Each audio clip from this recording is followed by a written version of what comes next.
Hi, this is Anita from 5 Minutes with Art. Today we're going to talk about another great artist. In fact, one of my other favorite artists, an artist that I really appreciate and love, is Georgia O'Keeffe. Georgia O'Keeffe is often called the mother of American modernism. One reason why I really relate to Georgia O'Keeffe is she's from Sun Prairie, Wisconsin. She's a Wisconsin girl. I'm a Wisconsin girl. So together we have that in common. From an early age, she had a keen interest in art, often sketching and painting as a child. She had a formal education of art, began at the Art Institute of Chicago in 1905 and later at the Art Students League in New York City. During this time, she began to master traditional realistic techniques. However, feeling constrained by the rigid approach to art, she sought new ways to express herself. And so she began to really break barriers early on. She was somebody who was not afraid to sort of push the limit, break the barriers. And her real journey towards modernism began in 1915 when she created a series of abstract charcoal drawings that broke away from traditional representation. These works were characterized by flowing lines and organic shapes and, marked as the emergence of a unique style. And this was really quite revolutionary for this time, for an artist like her to be able to do this. She began to then experiment by the 1920s with color and scale and produced a lot of the great works during this time, like Black Iris 3 and the Red Canna. In 1929, she moved to New Mexico. And, New Mexico at this time in 1929 must have been a pretty, maybe not as modern as some of the eastern part of the United States. But, this trip, her going to New Mexico, profoundly influenced her art and life. And so she went to visit on a trip in 1929 in New Mexico, and it began to influence her.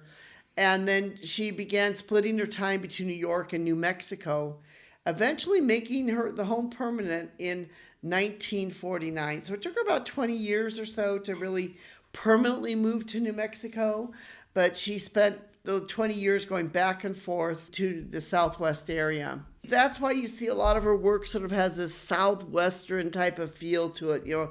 Everything from the ram's head skull to to some of the flowers and the other things. Some of the major themes in her work of art, include things as nature and abstraction. She had deep connection to nature is evident in her work and her love for nature, from flowers to desert landscapes. But at the same time, she'd use vibrant colors and dynamics compositions, changing the natural perspectives, in art.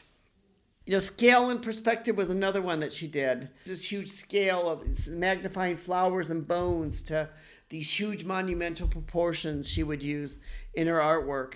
She'd use feminism and individuality was one of them too. She often resisted the labels being known as a feminine artist.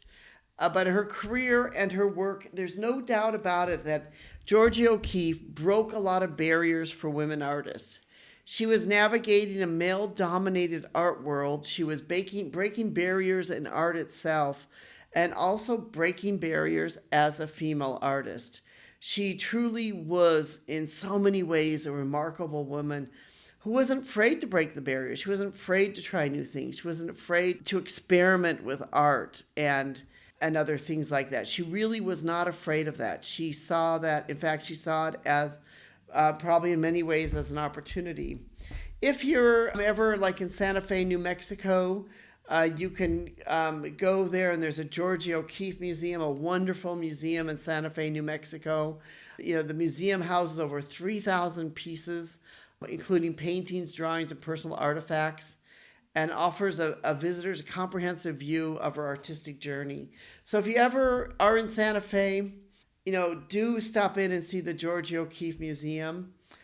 Her art, reminds us all to slow down and look at the beauty around us, because her art focused so much on nature and individuality and self-expression that Georgia O'Keeffe really taught us that, you just slow down, look at art, look at the nature around you. She remains a symbol of creativity and resilience and innovation, and her legacy continues to live on, not only in museums and galleries, but also in the hearts of many Americans. I know for myself personally, I love her. I really appreciate her. She's definitely one of my favorite American artists. Thank you so much for listening with 5 Minutes with Art. We hope that you've enjoyed this 5 minutes to learn something about this extraordinary woman, Georgia O'Keeffe, who certainly does deserve our respect. We have written a blog post on it, which is called The Life and Legacy of Georgia O'Keeffe, Mother of American Modernism. We'll put a link in the description if you'd like to be able to check out some more about her and see some of her actual works of art. Thank you so much for listening and being part of our community.